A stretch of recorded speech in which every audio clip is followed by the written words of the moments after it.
Je suppose que vous connaissez tous Netflix, le service de streaming. Je vais donc directement passer à l'histoire. Je ne l'utilise plus tellement, et ce, pour une bonne raison. Vous voyez, je vis au Royaume-Uni.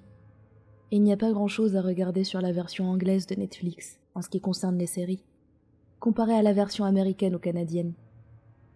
J'ai découvert qu'il existait un moyen d'accéder au Netflix des autres pays, en saisissant manuellement un code DNS dans votre appareil. Après une courte recherche, je suis tombée sur un site qui contenait des centaines de codes DNS, mis à disposition par les utilisateurs eux-mêmes pour accéder aux versions des autres pays. Jackpot, j'ai pensé. Sans plus réfléchir, j'ai pris le premier code disponible et je l'ai saisi dans les réglages de ma Xbox. Sans surprise, ça n'a pas fonctionné. J'ai essayé code après code, en vain.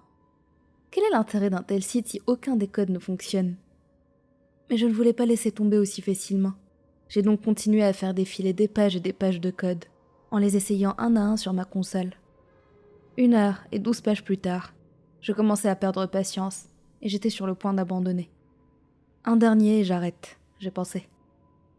J'ai saisi le code, ajouté par un utilisateur anonyme, et à ma grande surprise, il a fonctionné. Ma Xbox a redémarré, et 2 minutes plus tard, j'étais sur le Netflix américain. Toutes les séries que je mourais d'envie de voir étaient là, enfin disponibles. Le lendemain, après une dure journée au travail, je n'avais qu'une envie, m'affaler sur le canapé et passer la soirée entière sur Netflix. J'ai allumé ma console, ouvert l'application, et je me suis installée confortablement pour choisir une série. En parcourant ma liste de suggestions, j'ai remarqué quelque chose d'étrange dans ma liste récemment vue. Quelque chose que je ne me rappelle pas avoir regardé. Le titre était une série de chiffres, ce qui était déjà bizarre en soi.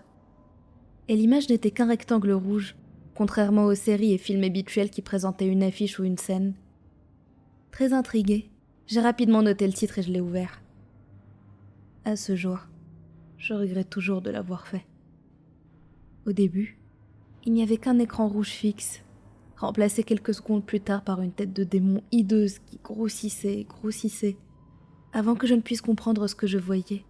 Un insupportable bruit strident s'est échappé de mes enceintes, me faisant violemment sursauter. Des images affreuses ont commencé à apparaître en flèches successives sur mon écran. Je ne pourrais pas vous les décrire exactement. Des corps mutilés, des animaux torturés et autre horreur innommable. Cela n'a dû durer que quelques secondes, mais j'avais l'impression que c'était des heures. J'étais tétanisée, terrassée par une sensation de mal-être profond. Le bruit strident atteignait des aigus insoutenables, devenant de plus en plus fort jusqu'à ce que tout s'arrête brusquement. Puis les ténèbres. Ma console s'était éteinte, ainsi que toutes les lumières de ma maison. Je suis restée assise là, dans l'obscurité, le temps pour respirer et retenir la nausée qui m'avait submergée. Je n'arrivais pas à assimiler ce que je venais de voir. Il m'a fallu plusieurs minutes pour avoir la force de me lever et me diriger vers le tableau électrique pour remettre le courant. Je ne comprenais même pas pourquoi il avait sauté. Tout semblait normal. Je suis retournée à ma chambre avec hésitation et j'ai rallumé ma console. L'application Netflix avait disparu, complètement effacée du disque dur. J'ai vérifié les paramètres. Le code DNS était à nouveau sur automatique. Je n'avais pas la moindre idée de ce qui avait bien pu se passer.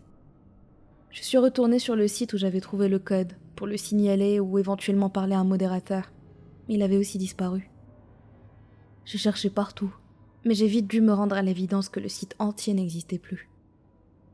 Quelques jours plus tard, toujours traumatisée par ce que j'avais vécu, j'ai décidé de raconter mon horrible expérience sur les forums Netflix, pour savoir si quelqu'un avait vécu la même chose et prévenir les utilisateurs. J'ai rapidement créé un compte et j'ai lancé un nouveau sujet, racontant mon expérience avec le DNS manuel sans rentrer dans les détails de ce que j'avais vu, et j'ai validé. En y retournant quelques minutes plus tard pour savoir si quelqu'un avait répondu, j'ai découvert que mon sujet n'existait plus. Il avait été tout bonnement supprimé. Tout ceci me mettait très mal à l'aise, mais pas autant que ce que j'ai fini par découvrir. Cette découverte qui me donne encore des frissons des semaines après. Le titre de l'horrible vidéo, la série de chiffres, était en fait mon adresse IP.